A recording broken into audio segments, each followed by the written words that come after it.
Holmes and I took the underground to Aldersgate and walked to Saxe-Coburg Square. It was a cramped, shabby place, trying hard to look respectable.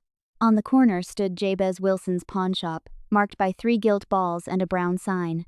Holmes studied the building, walked slowly up and down the street, then struck the pavement several times with his stick. He knocked at the shop door. A clean-shaven young assistant opened it at once. Holmes asked, "Could you tell me the way to the Strand?" The assistant replied, "3rd right, 4th left," and shut the door. As we walked away, Holmes said, "That is a smart fellow. I would rank him 4th in London for brains, and perhaps 3rd for daring. I have heard of him before." I asked, "You called him to the door so you could see him?" Holmes answered, "Not his face. I wanted to see the knees of his trousers." At the corner, Holmes noted the neighboring businesses: a tobacconist, a newsagent, the Coburg branch of the City and Suburban Bank, a vegetarian restaurant, and a carriage builder. Then he said, "Our work is done. Let us have a sandwich and coffee, then go to the concert." All afternoon, Holmes was absorbed in the music, gentle and dreamy, almost unrecognizable as the relentless detective I knew. Yet I had learned that this quiet mood often came just before the hunger for the chase seized him again. When we left the hall, Holmes said, "This affair at Coburg Square is serious. A considerable crime is being planned, and I shall need your help tonight." I asked, "At what time?" Holmes replied, "Be at Baker Street by 10, and bring your army revolver." At 9:15, I arrived at Baker Street. Holmes was speaking with Peter Jones of Scotland Yard and Mr. Merriweather, a bank director. Holmes said, "Mr. Merriweather, your stake tonight is about £30,000. Jones, yours is the man you have wanted to catch." Jones said, "John Clay, murderer, thief, counterfeiter, and forger. He is young, but he is at the top of his profession. His grandfather was a duke, and he went to Eton and Oxford. His brain is as cunning as his fingers. I have chased him for years and never laid eyes on him." Holmes said, "Tonight I hope to introduce you. It is past 10. Let us go." We took 2 cabs to the busy street behind the pawnshop. Merriweather led us through a narrow passage and a side door. Beyond 3 massive doors, stone steps, and a dark earthen corridor, we entered a bank vault lined with crates and heavy boxes. Holding up the lantern, Holmes said, "You are not very vulnerable from above." Merriweather tapped the stone floor with his stick. "Nor from below. Good heavens, this sounds hollow."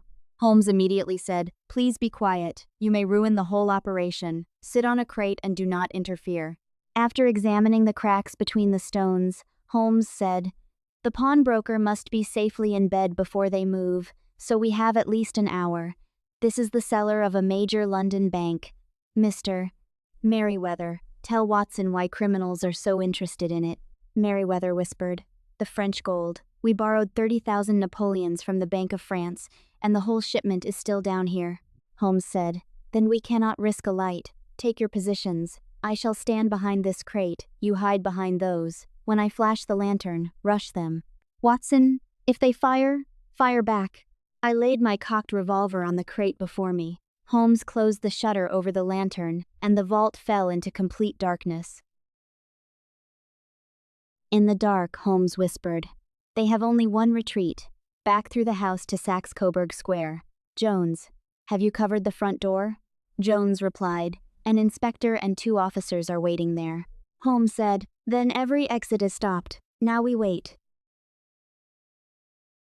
The minutes seemed endless. At last, I saw a spark on the stone floor. It stretched into a yellow line, and a white hand pushed through a crack, feeling about in the faint light. The hand withdrew, and the darkness returned. Moments later, a stone turned over with a tearing sound, revealing a square hole. Lantern light poured through it. A sharp-featured boyish face appeared, searching the vault. The man climbed out, then pulled up a small, agile companion with a pale face and a shock of red hair. The intruder whispered, "It is clear. Have you the chisel and the bags? Jump, Archie, jump, or I am finished." Holmes sprang forward and seized him by the collar. The red-haired accomplice dove back into the tunnel. Jones caught at his coat, but only tore away a piece of cloth. The intruder drew a pistol. Holmes struck his wrist with the hunting crop, and the weapon clattered onto the stone floor. Holmes said, "It is useless, John Clay. You have no chance. Clay coolly replied, I can see that, but my friend is safe. You have only his coat tail. Holmes answered. 3 men are waiting for him at the door. Clay said, You have arranged everything very thoroughly. I must compliment you. Holmes replied, And I must compliment you. Your red-headed scheme was ingenious and effective. Jones put handcuffs on Clay. Clay said, Do not touch me with those dirty hands. Royal blood runs in my veins. In future, call me sir. Jones answered dryly, Certainly, sir. Please come upstairs and we shall find a cab to take your highness to the station. In the early morning, Holmes and I sat over whiskey and soda at Baker Street. At last he explained the case. Holmes said, From the beginning, it was obvious that the Red-Headed League and the copying of the encyclopedia had only one purpose, to get Wilson out of the pawn shop for hours every day. £4 a week was enough to tempt him, and nothing to men hoping to steal thousands in gold. The assistant accepted half wages because he had a stronger reason for getting the position. I asked, How did you know what that reason was? Holmes said, There was nothing in the shop worth such elaborate preparation, so their target had to be outside.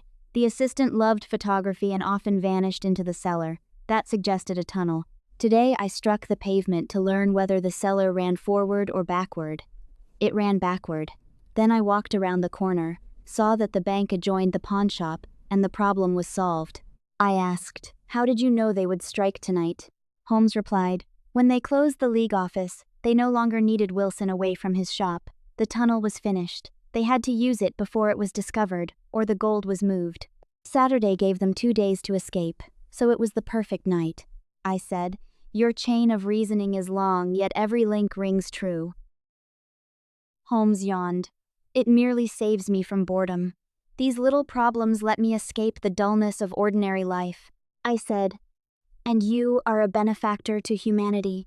Holmes shrugged. Perhaps. A man is nothing. The work is everything.